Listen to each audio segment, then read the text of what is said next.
Five Nights at Freddy's is an indie horror game series created by Scott Cawthon, where you play as a night guard surviving the night shift working at Freddy Fazbear's.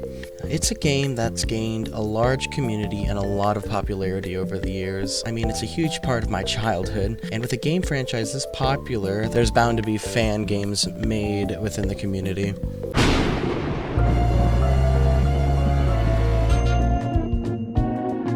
Five Nights at Frickbear's 3 is a FNAF fan game created by Spooky Rick and was released on Game Jolt on March 13th, 2026. It has a very fun and cartoony art style and an amazing gameplay loop, as well as a great story within it. I won't be spoiling any of the story in this video because I want you guys to go play it and check it out yourselves. Or if you can't do that, maybe watch my Let's Play series of it that I have on this channel. It was really fun playing it and making those videos. This game is honestly just an amazing one, and I just hope that this video will convince some of you to try it out. The way Frickbear's 3 is presented is a very cartoony version of the Five Nights at Freddy's canon. It has characters from the main game series and the fan games, and they also have their own original characters within it as well, like the boss or Rodney. And all the other characters have their own little twists to them, like Vanessa and Vanny being two separate characters instead of one. But my favorite twist is how they go about the night guard. When you start a game, you get to choose who you would like to play as. Your choices are Jeremy, Mike, Vanessa, and Fritz. Each of them has their own special design and personality, which really adds a fun sense of originality to the game. Jeremy is a young adult trying to pay for his tuition. Mike is an unlucky man who can't keep a job for the life of him.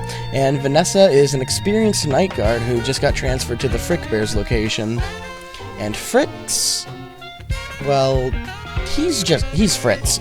Each of them has their own difficulty that they add to the game, but they also have different reactions to the story that proceeds within the game.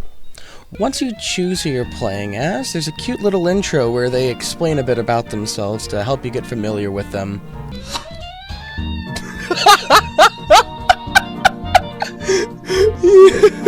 He's just standing there.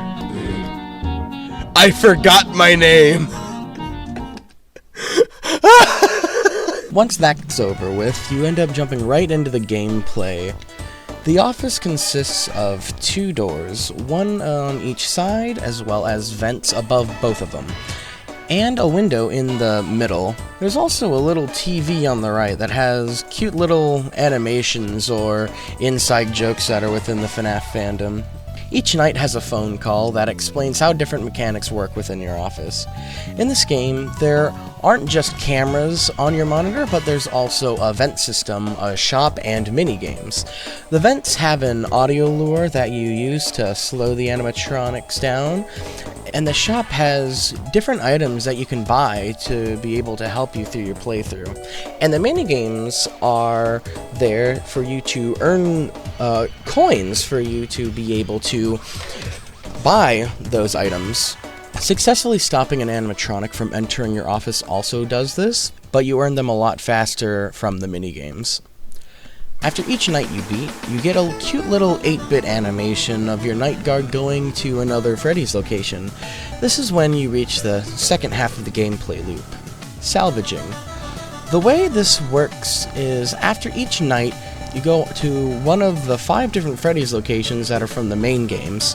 What you then have to do is choose a certain number of animatronics that you have to add to your roster, and you'll have to deal with them on your later nights.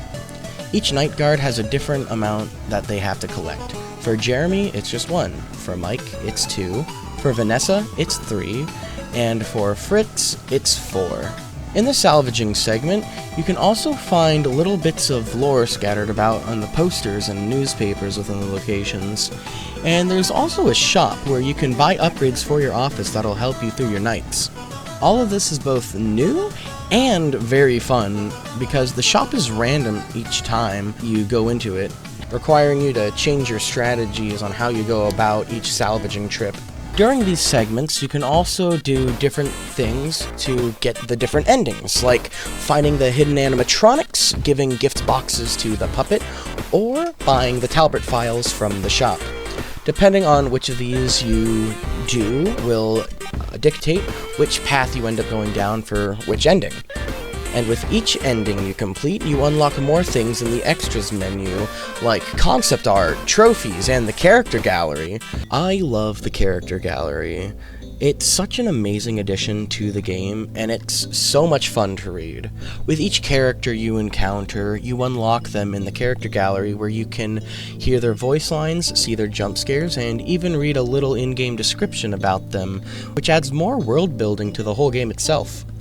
There's even developer's notes with each character, all of them giving us a little glimpse into what the developer was thinking when adding each character. So I was just going through the character roster of Frickbear's 3, and I ended up coming across probably one of my favorite voice lines in the game, and it's what Toy Freddy is doing when you end up beating his high score.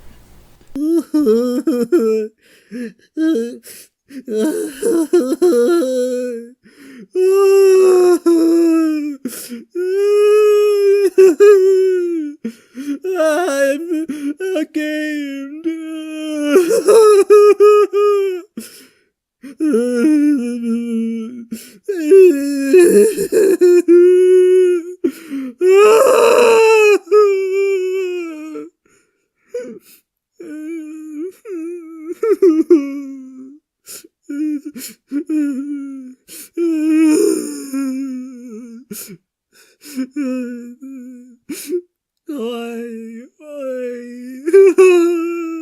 The concept art is also super fun to look at as well. It gives us a lot of insight into what the creators were thinking of when coming up with the game, and it really shows how much love and effort was put into this. It is honestly a crime that this game is free, because there was so much hard work put into it, and it's just free. For anyone on GameJolt to play, it's actually insane. I really hope that this game gets into the FNAF fanverse, or at least recognized or something by Scott, because Frickbear's 3 is such an amazing game, and I love every second I spend playing it.